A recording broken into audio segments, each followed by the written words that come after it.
And we are back. We're That's back what we get for again. being gone so long. We're back again. Y'all missed my singing. We're back again. It's Wait, we're been a not singing. while. We're not singing.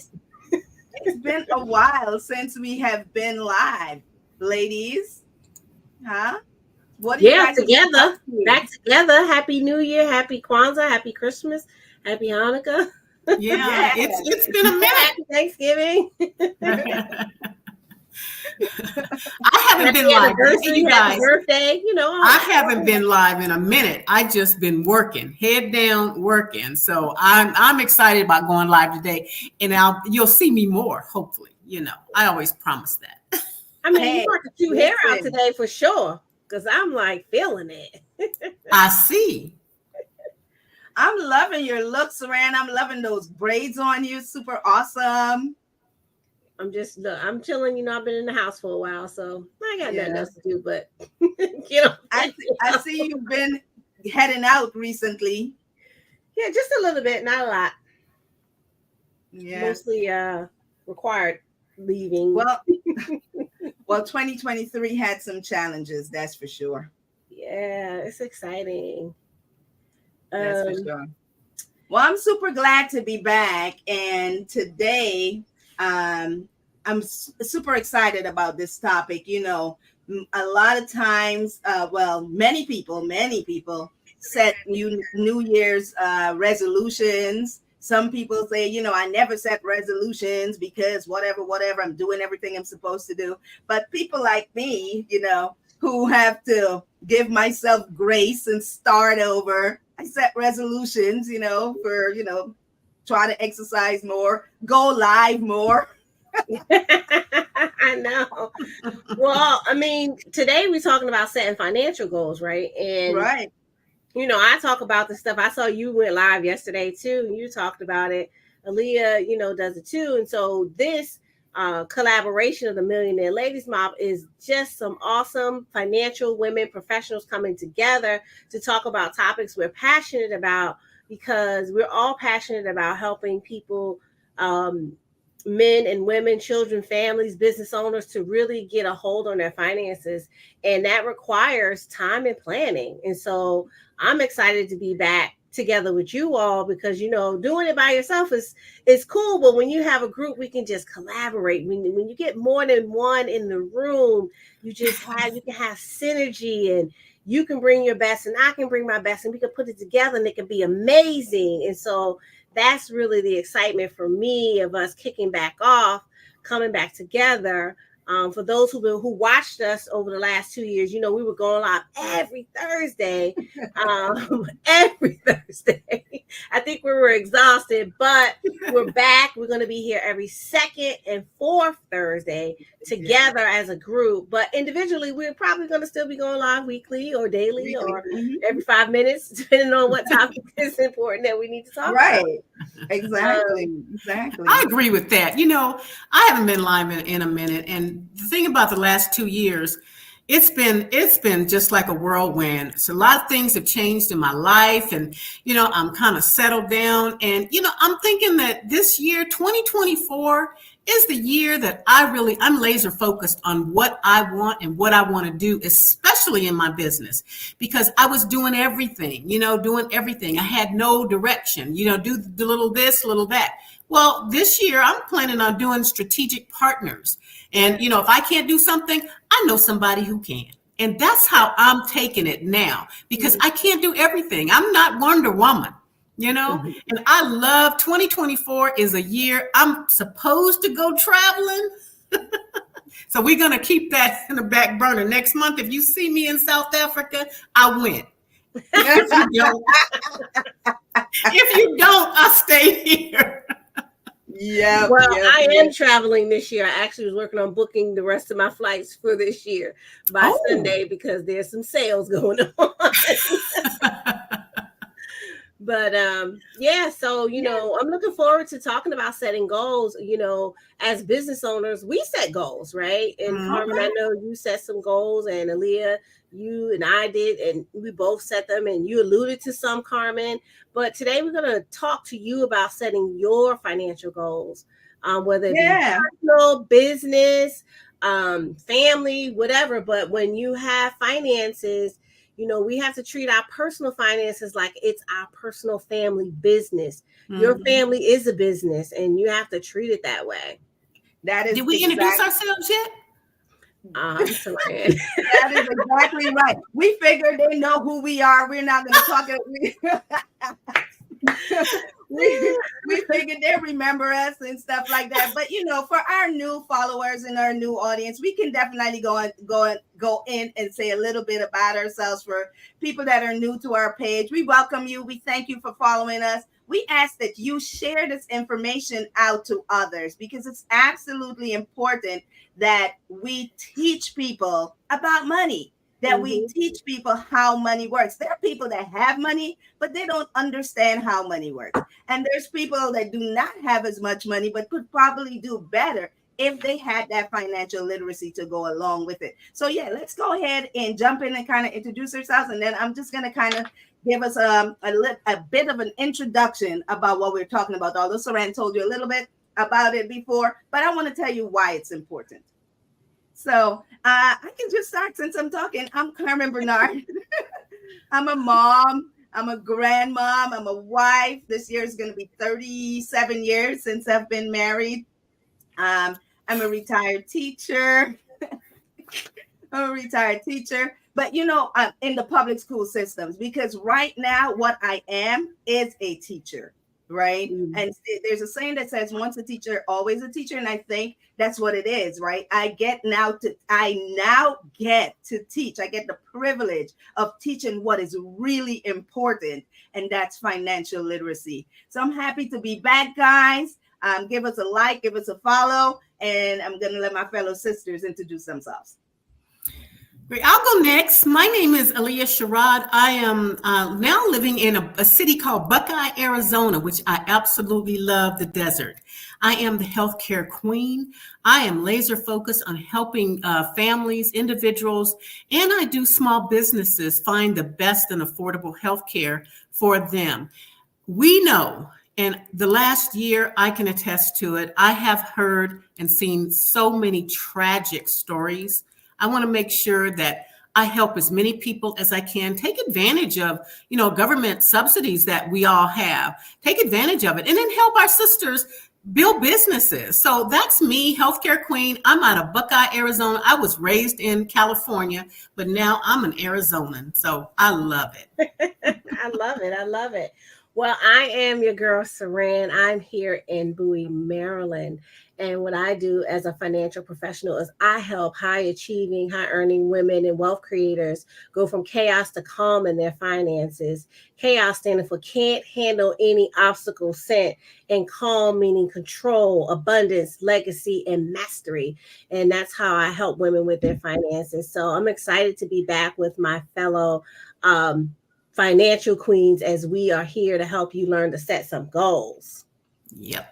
That's right. And we are the Millionaire Ladies Mom. So we wanted to talk to you a little bit about financial goals and defining financial goals. Financial goals are specific objectives that and targets that are related to you, to your family's individual financial well-being. These goals provide a roadmap for managing finances, for making strategic decisions, to help you to achieve the desired outcome. And without those goals, without that roadmap, you don't know where you're going. You don't know how to get to where you want to go, right? Most of us do not leave home without a GPS, right? And consider us, that is what we're doing today. We're making sure that we have the GPS set up to help us, to guide us into making informed choices that aligns with our priorities, our family's priorities, and our values, to be able to get us to where we want to be, right? So I want to ask you why. Well, I want you to tell the people. I pose this question to you, Saran. Why do you think financial goals are crucial for financial success? Why do we need a goal? We have a job, we get the money, we pay the bills or whatever. Why do we need financial goals? Why is that crucial for our success? Well, there's a couple different reasons that it's crucial, because the first thing is, I'll lead with a story. If I told you I live in Maryland and then I say, hey, I want to take a trip to Delaware, but I don't have a plan to get there. I don't know how I'm going to drive there. I don't have a car. I don't have money for gas. I don't know who I'm going to see, and I don't know what I'm going to do. Well, in that instance, that it gives you a clear example of why you need a plan for your money, because I said I want to go to Delaware, but I got none of the other pieces to go into the plan on how to get there. So are you going to magically appear in Delaware? You're going to snap your fingers and get there? Or do you need to know what vehicle you're using? Do you need to know how much gas you need? Do you need to know if there's tolls going to be on that road? Do you need to know if the people you want to visit or hang out with, they're even going to be home? That's the planning part of the money. And so in that example, we go earn the money. We know we're going to Delaware. We know we're going to earn the money. But then when we get the money, we don't have any plans for that money. And because that money doesn't have a job or a plan or a destination, it disappears. And we all have experienced this. You've gotten bonuses or raises and you're like, what happened to the money? Because you never gave that money any type of direction. It went wherever it wanted to go. It just kind of dissipated into the atmosphere, if you will, because it didn't have any direction. And so the important part of what we do is that we have to set a plan for every dollar. So even if the plan for that dollar is fun, right? So let's be clear, we're not taking the fun out of it. That dollar could be planned. I just told y'all I'm planning on paying for the rest of trying to get flights for the rest of my travel for this year. I have a plan for that money. My plan is that I'm going to pay for my travel. That's fun. If your plan is that you just want to pay bills, that's a plan. If your plan is a portion of bills, a portion of savings, a portion of investment, a portion to kids' schools, a portion to whatever it is you want, that's where the financial tools, like as basic as a spreadsheet or even a piece of paper to write down the plan, comes. All these a billion apps that didn't exist 25 years ago. That's why it's important to have a plan. Man, you hit a lot of good reasons there. Ali, you have anything else to add to that? Oh, I tell you, I think I remember we had this conversation on our show probably a year or two ago. Mm-hmm. When I was growing up, I really just spent money just spent it. I didn't have a plan. I just knew my checking account was positive. There it went.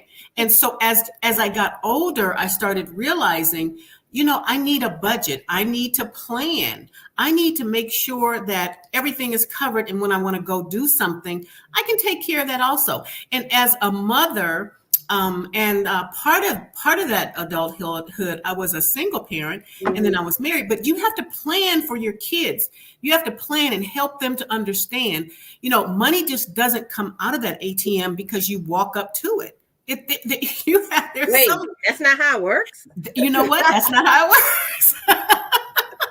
And we shouldn't be walking up to the ATM now anyway. It's really right now planning and making sure that you're financially stable in this life today is very difficult because there's so many things that are coming at us. There's illness, there's sickness, there's family problems, there's babies being born in your family, there's grandkids, and I just dote on my grandkids, but having a plan is so important if you're going to survive, because let's just say you lose your job. If you have a job, let's say you lose that job or you don't get paid a paycheck and you don't have a plan or something set aside to make your mortgage payments, to pay, gas became very expensive for a minute. The other day I went and got gas and it was $2.99 a gallon. I was so excited. Yes. A plan. You have to have a plan in life.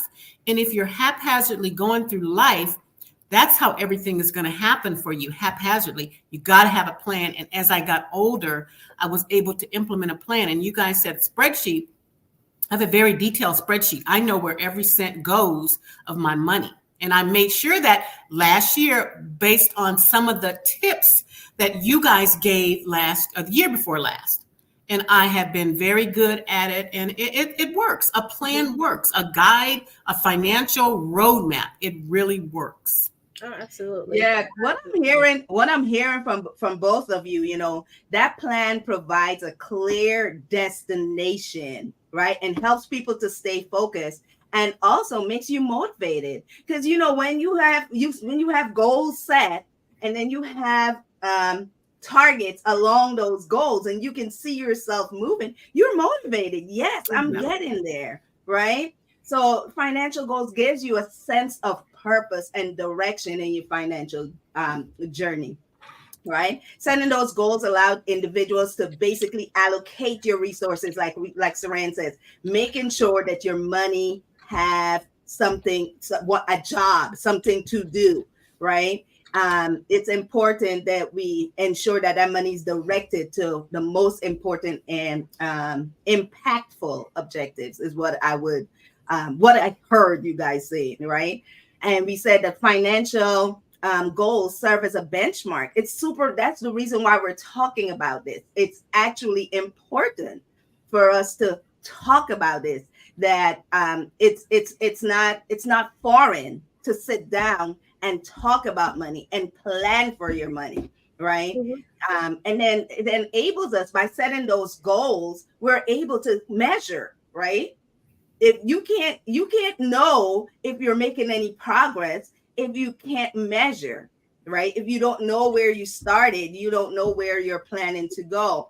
So financial goals, you know, instills like discipline by encouraging people to do just what we were just talking about: spending responsibly, making sure our money has some place to go, and things like that. You know what's cool? I'm sorry. Oh, go ahead. Go ahead. Interrupt. So you know what's cool? I went through an exercise earlier this week with one of my coaches, and the thing is that, you know, we should think about, what are your top 3 goals for the year? And it doesn't have to be a financial. What are the top 3 things you know you want to get done this year? You know, write that down on the piece of paper. And once you write it down, then you're going to write down, what do you think it's going to take to get those 3 things done for the year, right?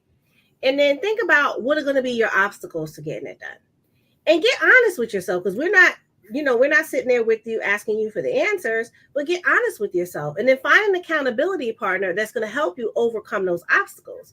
Because at the end of the day, when I did that exercise, I wrote down my 3 things, I shared, and then I wrote down my obstacles. And when I got really honest with myself about what my obstacles were, I was able to rebuild trust with myself, because I was honest with me, right? A lot of times we have a hard time with our money because we've lost trust in ourselves, because we said we were going to do something.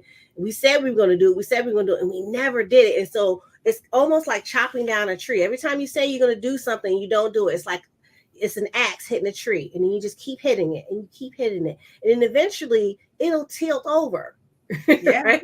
And then you won't have any trust in yourself.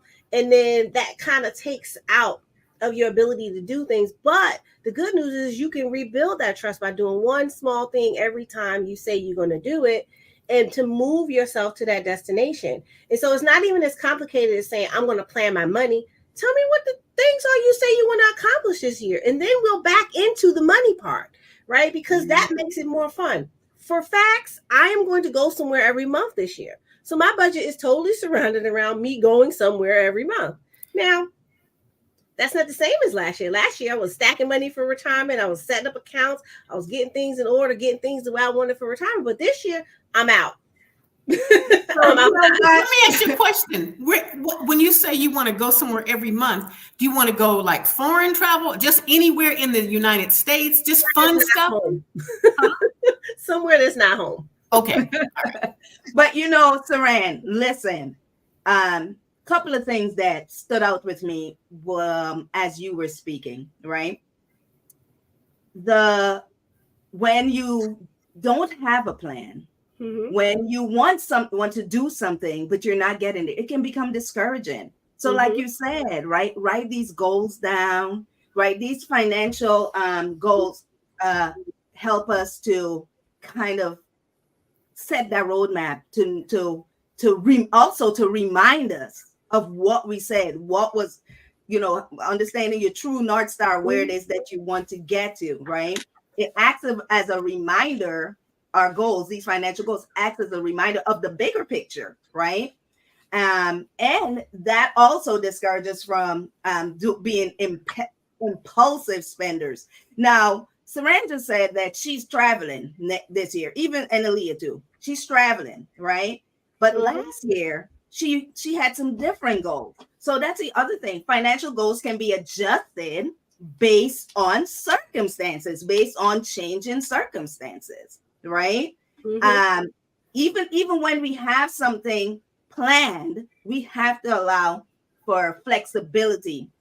If something happens that we might have to switch up a little bit, but what financial goals do is provide a framework, that thing for us to keep us inside, prevent us from going out and do something else when we knew we want to travel. But if we are spending the money someplace else, then we can't travel. Then it brings disappointment and stuff like that. So it's the why factor. It's the why factor. Why did I set these goals? Right. Because if I say my 3 goals, I was trying to look for my paper to, so, one of my top goals was physical and mental strength to rebuild myself. You all know I was in a car accident in September and I'm still rebuilding a lot of different, things from that. So mine is physical and mental strength. Well, what does it take for me to do that? Well, I'm going to need to do some type of cardio and strength training each day of the week. It's not as simple as 2 or 3 days a week. I have to do a little bit more, right? And then, okay, so what does that mean financially? Because I know I need to do that. Well, that means that I need to have healthier meals, which means that my grocery bill may be a little bit higher. Also need to have a gym membership or some type of physical trainer or things like that. So that's how you back into the financial component. So then now that requires some finance, right? Then one of the other ones was surrounding some things I want to do in my business. Okay, well, what does that mean cost-wise in my business expenses? And the one I shared with you, travel, the goal wasn't travel. The goal was I want to have fun all year long. And I said, I'm going to do it through travel. So how does that correlate financially? That means if I'm going to go somewhere every month, then I need to be trying to catch the sale when the Southwest is having sales on flights where I want to go for things I want to do, so I can save a couple dollars and use the dollars other places. But it means that I'm planned out for the year on things and spaces and places that I want to be, so that I can watch for trips for things I know I want to do in December. I'm planning to set aside the funds to do those things. But if you don't, and that makes it easy for me, it's easier for me to plan my finances. And this may be true for a lot of people. It's easier for me to plan my finances based on what I actually want to do and the life I actually want to create versus sitting down and saying, oh, this is my income, these are my expenses, and these are my expenses and my bills, and this is what I have to pay. And that's it. And and that's blah to me, right? Because it doesn't have an end goal that I can get behind, I can get excited. I want to be able to easily say in January 2025, I hit my goal and was able to travel somewhere most of the months of 2024. Now, January is out because I'm not physically ready to travel. But February is on. I already planned a trip. I'm out, So, but the thing is that if we think about the traditional way that financial planners and experts like ourselves, and it's no shame to them, we talk about the numbers and the things like that. And I hear people say, oh, I suck at math. I don't do math. I don't do algebra and trig and all that, but I do money, right? But when I start talking about something I'm excited about and something I want to do and something I want to see or some places I want to be or some people I want to be with for whatever the reason, then I can get excited. And it's easy for me to say, well, I'm not eating out lunch, right. But once a week because I'm moving this money to my travel budget, or I'm not doing XYZ because I want this to go focus on this. And it's not always about cutting because you can always make more money, right? But it is about having a plan. And that's where the excitement around money comes for me, because I see it as an avenue to do what I want to do, not what I have to do. Mm-hmm. I like that. You said something earlier. You said it becomes, when you just worry about bills and pay this and do that, it becomes blah. And I have to attest to that. It does become blah. When COVID hit in 2020, my life became blah. I enjoyed being in the house. Most people don't. I enjoyed being in the house by myself. I enjoyed that.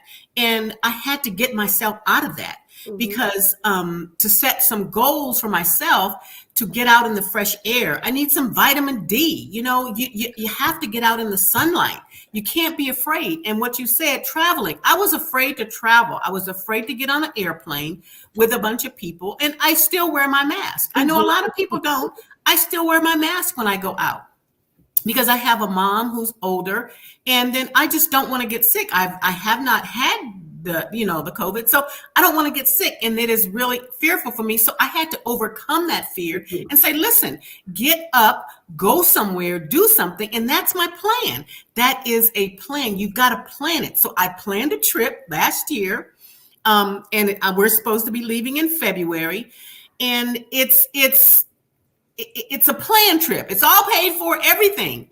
And now I just gotta get over myself and get on that plane for 14 hours or whatever it is, and and get over myself. And that's a plan. I do plan this year, travel. Well, I do. I go to California maybe once every other month. I tried to go once a month, but I had so many things to do around my home. And there's constant open enrollments for me. And because I'm in healthcare, I'm in insurance, I love life insurance. I love the finances, but I have a passion for helping people with their healthcare. People do not understand it. And just the last couple of weeks, my heart goes out to so many people because they don't know what they have. They don't know how it works. They don't know if they can go to a doctor. So they didn't plan. All they did was that they saw something. Oh, I don't have to pay anything. That's the best plan for me. Well, then try to use it.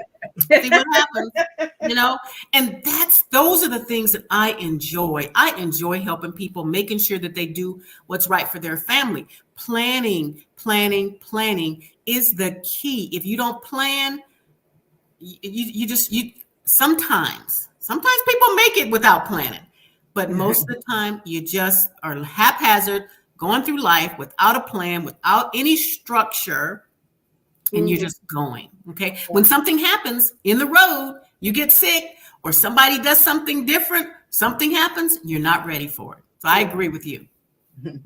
So listen, I think they got it. I think they understand why it's important, right? Why planning, defining your goals, financial or otherwise, is absolutely important.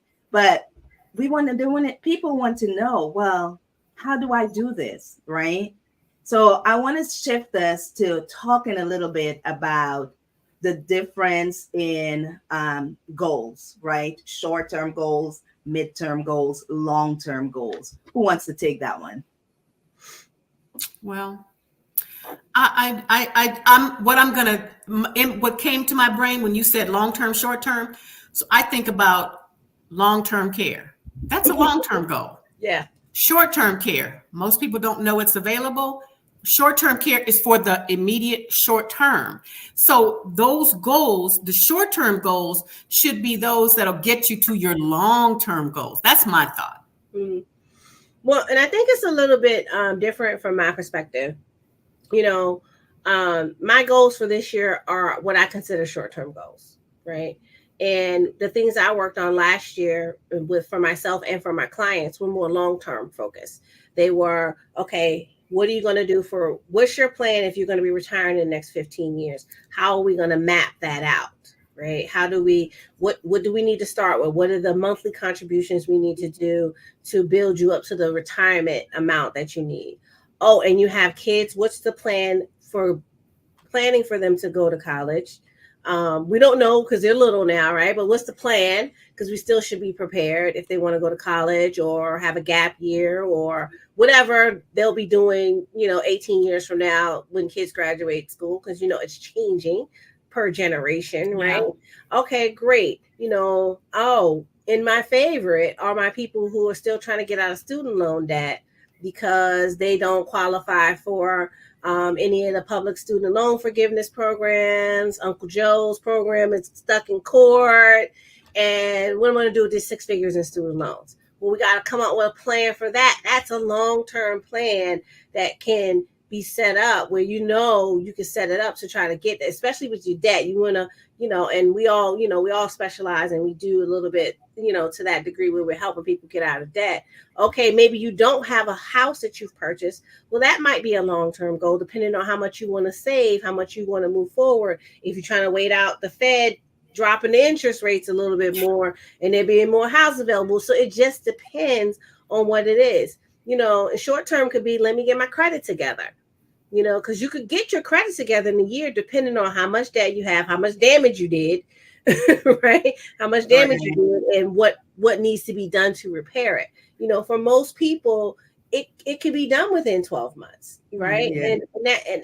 And I'm not reaching for the sky. It really can be if you're willing to take the steps necessary to make the changes to do it, right? But when I look at it, you can separate the short term, the long term, and the immediate. You can even add immediate. Immediately is this month I got to make sure my mortgage is paid, my car note is paid, my car insurance is paid, I have food.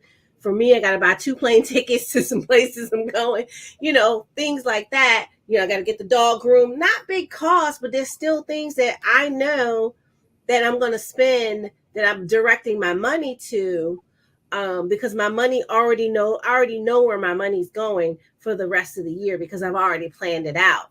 And you're probably like, oh my God, it's not really, because most things are it's not really that much. Most things we do in our lives financially are duplicate from paycheck to paycheck or from month to month. Mm-hmm. Right? Let's talk about it. We're always going to we got to pay for where we live, right? Unless you have another plan, you should come on the video and tell us how we can do that for free. But we have to pay for where we live. We may need to pay for transportation, be it a car or public transportation. You still have to pay for it, right? You're going to need gas in that car. You're going to have car insurance because that's the right thing to do. And there's fines and things that come with not doing it. And it's dangerous. But so you need to have your car insurance. You need to have your life insurance and your health insurance. Those are things that you're going to need to pay for every month. And you got to eat. So, those things are going to happen. Those are the regular day-to-day month things you're going to need to pay for in your life, right? And I probably left some things out because depending on your life, you're going to have some other standard things. If you have small kids, you might have daycare or whatever, right? After school programs, all those things that come along with being a parent.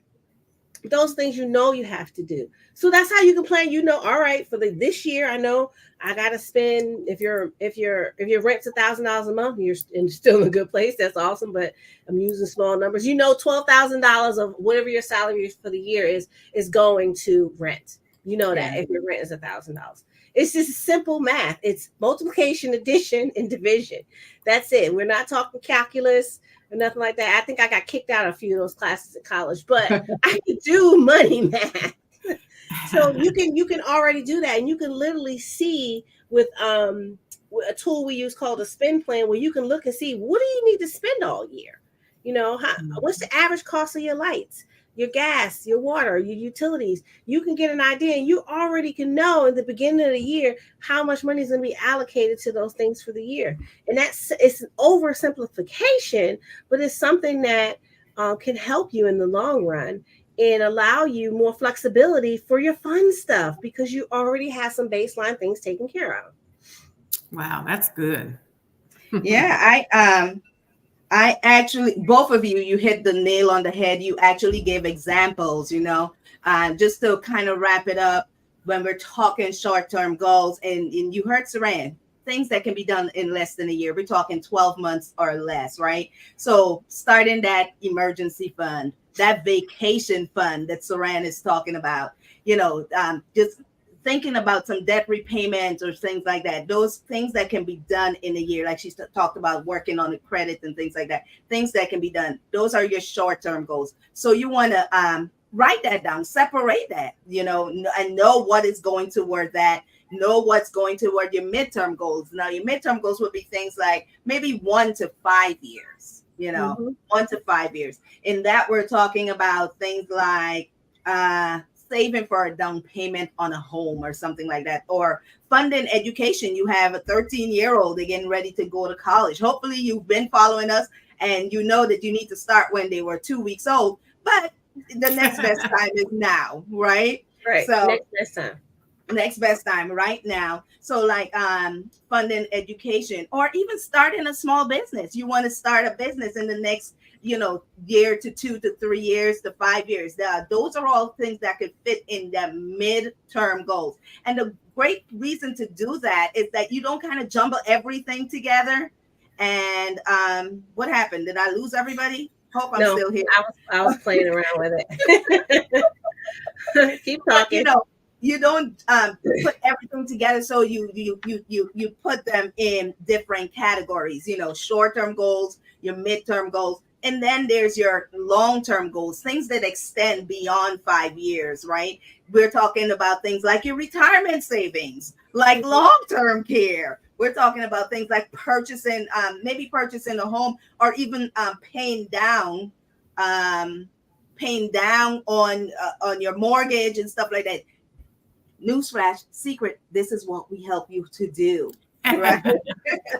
And also building substantial wealth. These are things that would go into your long-term goals, right? These financial goals are basically your way of setting up that roadmap to be able to achieve those specific things. What kind of questions should people be asking themselves when thinking about their financial goals? Because one of the things I wanted to say, right, as you think about your financial goals, you also want to make sure that those goals align with your values, right? With and with whatever it is that you have going on for you. So what kind of questions should people be asking themselves? I think one of the questions, Carmen, for sure, you have to know what your goals are. What are your goals? Are you just sailing through life? And then you have to think about, does your spouse have the same goals? If he's going one way and you're going another way, you have to think about that. So, sit down, talk about those things. If your financial goal, is, being maybe, independently wealthy, then do you have the job that's going to get you there? Do you have the business that's going to get you to your goal? We don't think about that kind of stuff. We just go and get a job, and maybe this job pays us enough. But how are we going to get to the financially secure goals? That's my thought. But you have to be on the same page as your family, because maybe that spouse doesn't have the same goal. Maybe their goal is to be just physically fit, and that's it. And, not worry about money. Remember when the flower children there was a flower children, and you go on the island and you just everything was free and free love, and people were just doing whatever they wanted to do. You got to have some kind of structure, but you got to know where you're going. You got to know what your goals are. If you don't know what your goals are, you can't hit them. You can't get to them. That's just my thought. Yeah. I would think that you got to understand and know what's most important to you. What do you think? Yep. Yeah. So, and the thing I was going to say, I love what you said. Now, first of all, let's say I wasn't born when the flower children were around, because I am only 37. No jokes. But I really wasn't born when the flower children were around, but I've seen videos. Mm-hmm. But the thing is, you want to ask yourself, honestly, where do I want to be in life? Who do I want to be? Instead of, scrolling Instagram and social media and saying, oh man, look at their lives. It's great. I wish I had that life. Sit down, turn off the social media, turn your phone off, turn your computer off, and sit down and decide who you want to be. And then make goals based on who you want to be. Now, it could be similar to what you see other people doing, but until you take the time to decide who you want to be, then it makes it hard for you to set concrete, clear goals on where you want your finances to go. One of the things I told you, I worked on my retirement last year, but that's because I decided I don't want to be a bag lady in New York during retirement. And it sounds funny, but it's a real thing. As an African-American woman, we can look around and see people are living so much longer, especially women, because we're taking care of ourselves. We got an air fryer, we got sea moss, we got all our nutrients and vitamins. We got a a cabinet full of herbs to make herbal tea and heal ourselves and bring ourselves back to life and do things. We're walking every day. We're doing all the things to create longevity, right?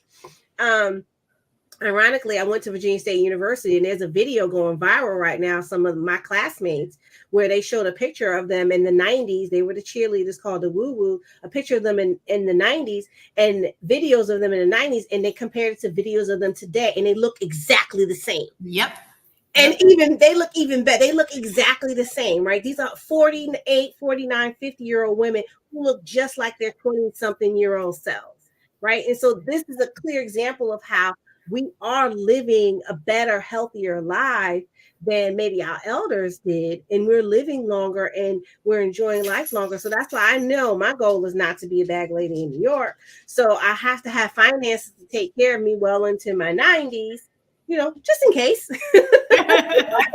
Or even a greeter at Walmart. I don't want to do that. I don't want to do that either. So, I mean, that job's not going to be around. That job's not going to be around for much longer. I mean, the way AI is going to be checking you out at Walmart, right? The drone's going to be dropping in at your house. You're never going to go into a store again. But those are the things that I think a lot of times people get mixed up in who they want to be. And then their financial goals kind of go awry because they're trying to be everything to everybody. Right. And oh, by the way, and I'm actually working with a colleague, we're going to do a video on this, is the family tax that we pay if we're the successful one, that additional money that comes from the I need your help, my car broke down, my electric's got to get cut off, the questions that get called to maybe the person who may be doing better, a little bit better than others, that actually can put you at a level of poverty because you keep saying yes, right? And so those are the things that we have to start thinking about because we have to get all the way. We can't get halfway to the top and do certain things. We have to get all the way where it is we want to be and give from our abundance versus giving from our lack. Mm-hmm. And I talk about this a lot, and we have to get to the place and feel confident and okay with saying no. And it's hard to say no because we want to be there for the people that we love, but we also have to make sure that we're creating boundaries and keeping the boundaries so that we can make sure our financial health is okay. That's right. Another thing I thought about, Carmen and Saran, what if we have been given the privilege of making sure our family legacy lives on? Yeah. I thought about the lady who had the plot of land and they kept trying to take it away from her. She bore a big responsibility. It had been in her family for many generations. And all she wanted to do was keep it in her family. What if you've got a responsibility like that? You got to plan for that kind of stuff because it could drop in your lap at one point in your life. If you're the person that's responsible, you may have the responsibility of carrying the family legacy for next generation. Or creating it. Yep. Or creating it. And that's what we teach you to do. But you know what? That is absolutely important, what you said.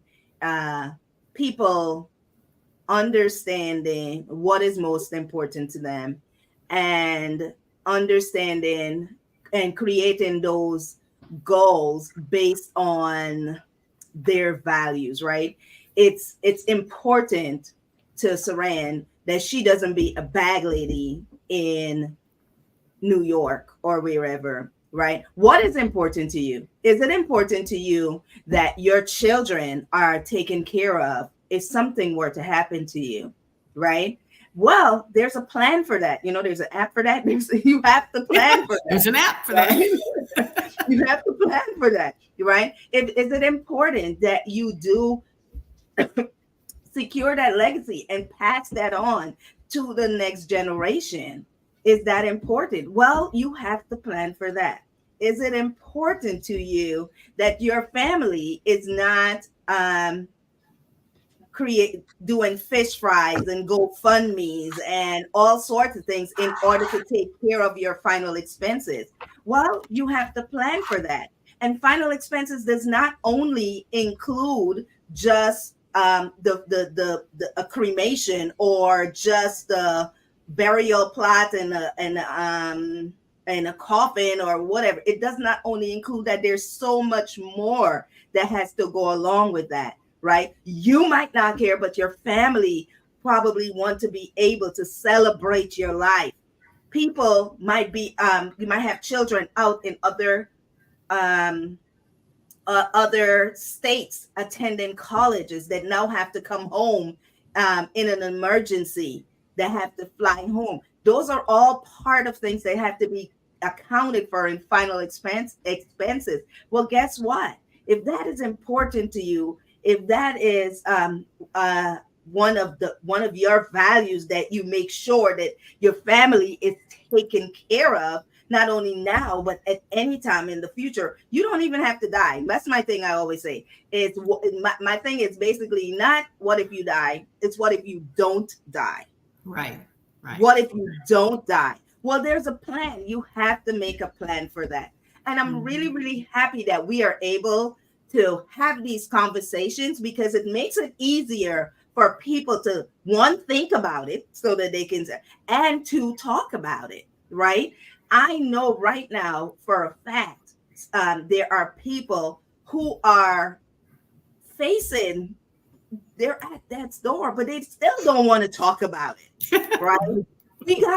They're still like, what, are you trying to take me out? Are you trying to take my money? But it's going to be so much easier if you plan for it. We've got to normalize these conversations around money, around financial goals, around estate planning, death and dying, building wealth. We've got to normalize these conversations. And that's the reason why I'm happy that we are back. And normal people. We're normal people. Wait a minute, I'm not normal. I'm definitely crazy. What I'm saying is, like a celebrity, like those celebrities. I'm thinking about a very, very popular gymnast who had to go in the hospital and didn't have insurance. What in the world? How do you not plan for that? And super, super sick. GoFundMe all over the place. And I read an article about that. It was just too expensive. So planning, even when you're celebrities, celebrities, you think their life is just perfect. It's not. You're on the outside looking in. And then we have to plan. People get depressed. Mental illness is rampant. People get depressed. You got to plan for things. If you have a mental breakdown, what's the plan? What is the plan? Somebody's got to take care of stuff for you. So it's just, there's so much. I just been thinking about so much stuff. And when I look and see the examples of some of the people that are supposedly celebrities, I think I'm a normal person. I'm a normal person. But when I look at the celebrities, I'm thinking, you guys got to have it all together. And they really don't.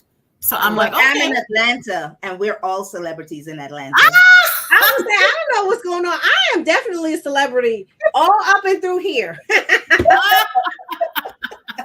All the way from off the wall that you see. What does the S mean behind you, Saran? The S. Is that for your first name? Saran. Okay. All right. That's that. Okay. I'm like Superwoman. Straight celebrity to think about with your budget. But the biggest thing is, you don't have to go alone. I think if I had to name one of the biggest mistakes I felt like I made with my financial life, it was going it alone.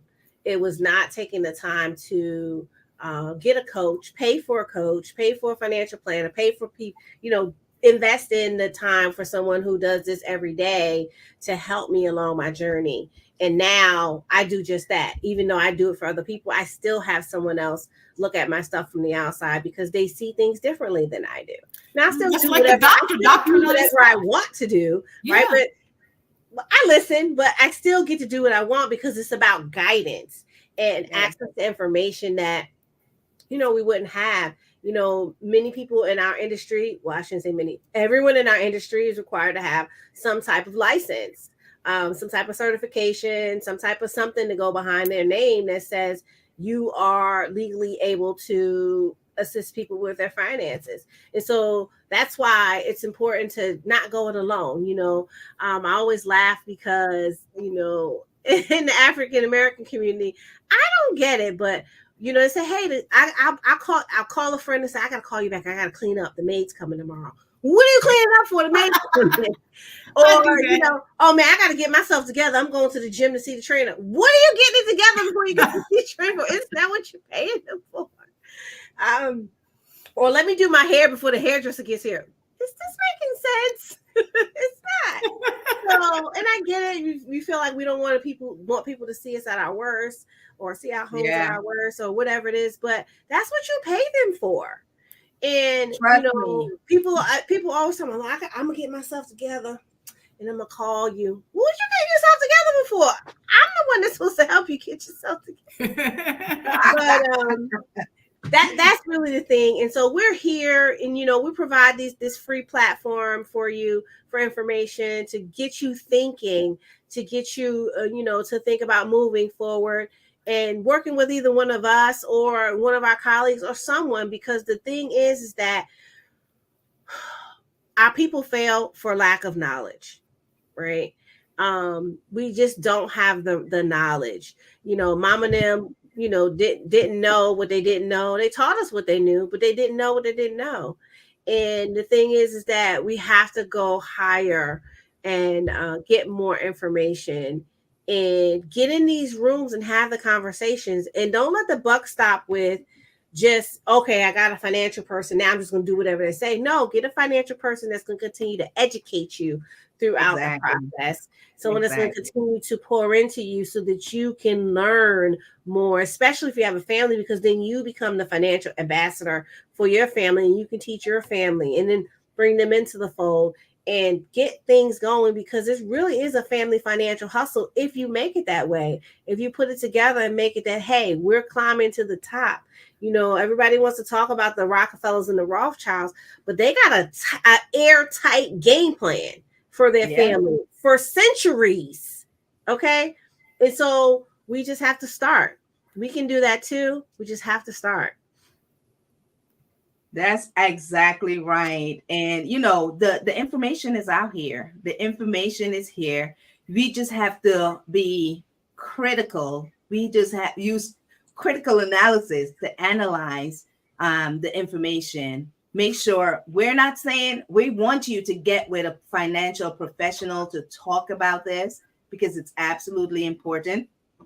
You can speak with us. You can speak with any of our colleagues. So a lot of times we share each other's pages and businesses and things like that. But even if you don't want us, find someone that you can trust and analyze the information so that you will end up being able to make good decisions, good financial decisions for your family. Because listen, financial illiteracy is the number one epidemic in not just this country, but in the world.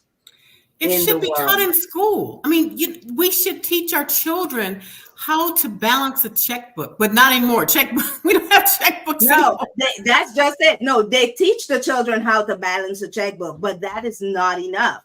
That is not that's like the basic. You know how I know? That's what I used to do, because that was what was on the curriculum. It wasn't on our curriculum in school. We didn't get that knowledge. I knew biology. I loved biology. I loved history. Loved it. But they didn't teach me how to do finances and things like that. Well, listen, you can know how to balance a checkbook all you want to, but if you do not know how money works, it's not going to help you. That's key. Well, that should be taught in school. It should be taught. I think they teach us that, but it's by design that they don't teach us that. This world runs on debt. Yeah. And debt and taxes. So the more that we can be in the not know about these things, that's how the money keeps being generated, not where we are. So we have to understand that. The banks, of course, the bank would agree for you to learn how to balance your checkbook. But would they agree for you to be able to understand that when you put that money in the bank, that and they give you 1% or 0.5% or 1/4% interest, and then they take that money and rent it out at 24% and 30%. Those are the kind of things that we have to understand. They're teaching, get a house, get a home. Listen, I'm not telling anybody not to get a home, but there are certain things. I think Saran said it earlier. If you know how to live free, let us know. Well, listen to me. You want to keep listening. You want to keep listening to us, because young people, you can live for free. You just can't live for free by buying a home that you cannot afford. But you can buy a home that is, 2 doors, 4 doors, whatever, and have the other 3 people pay for that home while you live in it for free. And now you take that money and put that towards retirement, put that towards growing wealth, put that towards your long-term savings, put that towards those other things. There are ways to do these things. You can live for free, right? Banks understand that liabilities, they have to have liabilities on their books, lending out stuff. That's what makes them wealthy. We have to understand that too. Our home, when we talk about assets, we want to talk about assets that are income producing. You know what? We're getting off topic, but because we're passionate. It's the passion. We're getting I off think topic. you're getting off topic. We're still here on topic, waiting for you to come on back. Okay, I am getting off topic, but next week, not next week, 2 weeks from now, join us. We should be talking about budgeting, because it's all about foundation and basics. And we are going to continue to give. They say people have to hear the message 7 and 8 times before they 17 times before they take action. So we are going to continue to come and give educate you, give informational things. It's not specific information to you. You would want to call us so that we can talk about that. But I think this was wonderful today. Given lots of things for people to think about, right? Because there are many people, I had one person said to me before, I never had a budget in my life. And I was talking to someone in their 60s. So it's important that we do what we are doing. And I want to say thank you guys for being here with me, because as Saran says, it's good doing it by yourself, but it's even better. How's that song go? I'm a force by myself, but I'm a something when we're together. I'm a movement by myself, but a force when we're together. Something like that. But that's what we are. You want me to sing it? I'm a movement by myself, but a force when we're together. I can't sing. Y'all don't pay me for that. Something like that. But I miss us. I'm glad we're back. And even though we may veer off to talk about other things that need its own show, trust me, we'll be back with it later. So Carmen Bernard. Next time. Go ahead, Carmen Bernard. I'm Carmen Bernard. I'm located here in outside Atlanta, Georgia. But I'm the Southern connection of the Millionaire Ladies Mob. And you can reach me at carmen10k.com. Not only do we tell people or inform people about this, but we show people how to do what we are doing. And right now, we are accepting people to come, and you don't have to have the experience in doing this. We will teach you, because there's so many people that need to learn this information. We want you with us to learn this information and be able to give out this information. And guess what? You get paid for it handsomely. Go ahead, Leah. Oh, so I'm listening to Carmen. I'm Aaliyah Sherrod. Thank you so much for listening. I'm the healthcare queen, and I help you make the right choice for your healthcare for you and your family. Thank you so much for joining us and listening to us, because it has been a wild ride the last 2 years, and I'm glad we're back. I'm so happy we're back. And I am your girl, Saran. I am here. I am your financial wealth strategist, and I help women and wealth creators to go from chaos to calm in their finances.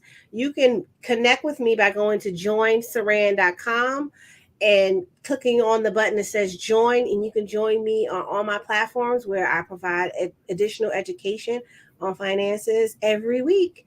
And so we're looking forward to being back with you again in 2 weeks. I don't know the date. I don't have my calendar for me, but we'll be back and we're going to talk a little bit about budgeting. We're going to get into the nitty gritty. Now, remember, this is not specific to you. This is general information. If you want specifics, reach out to one of us and we can give you something specific. Yes. Bye. Great day.